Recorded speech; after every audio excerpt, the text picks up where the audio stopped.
فهو خير لكم. کبھی کبھار تم کسی چیز کو بڑا ناپسند سمجھتے ہو، کراہت آتی ہے، بڑا بار ہوتا ہے، بڑا بھاری ہوتا ہے، لیکن سنو فهو خير لكم، اسی میں تمہارے لیے خیر ڈال ہے.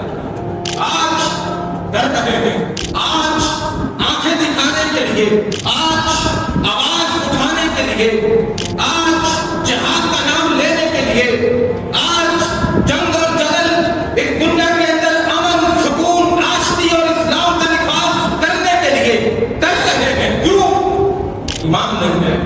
ارے بھائی ہم تو ایمان والے ہیں، ہم تو اللہ کو مانتے ہیں، رسول کو مانتے ہیں. یہ صرف زبانی جمع خرچ ہے، اس کے علاوہ کچھ نہیں. اگر ایمان ہوتا تو خدا کی قسم آج مسلمان مسئلے کا شکار تھا.